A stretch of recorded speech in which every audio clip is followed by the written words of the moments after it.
Hello there, fellow sea glass lovers. I'm Jackie and I create mosaics using sea glass. And in this video, I'm going to show you what I'm going to do to finish this sea glass mosaic that I call Family of Fish.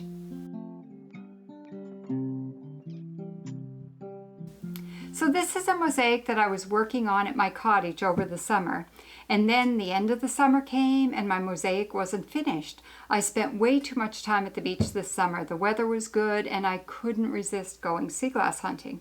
So I did find a bit of sea glass over the summer, so that's good.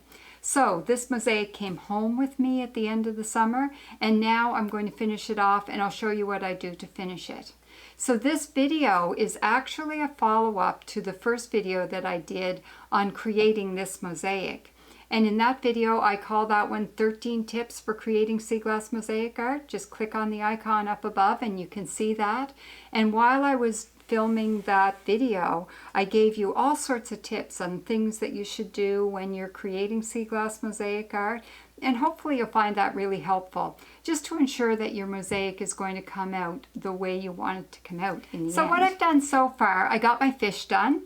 And I've also added a fair amount of detail to the bottom of the ocean floor. I put in some rocks and shells and some interesting detail.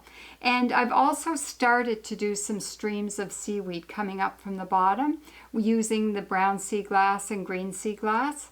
So what I'm planning to do is add a whole bunch more detail.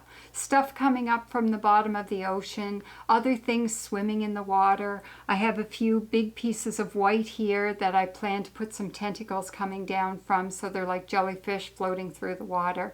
And I'm hoping that it really brings my underwater scene to life, because I absolutely love to swim. And I'm hoping that this will really bring that underwater swimming feeling back to me while I'm working on it. So I'll show you my progress as I go in filling in all these details.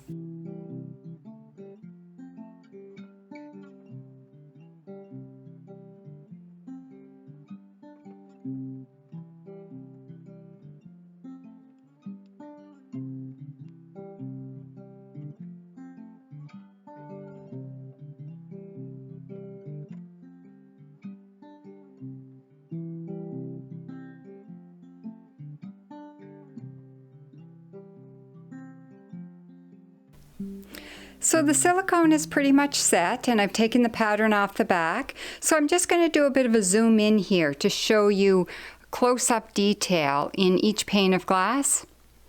So there's my nukshuk sitting on the piece of driftwood and some rocks and pebbles there. Love those shells. It creates some detail coming up from the bottom. There's a jellyfish there, another little blue fish. And then coming down this pane of glass.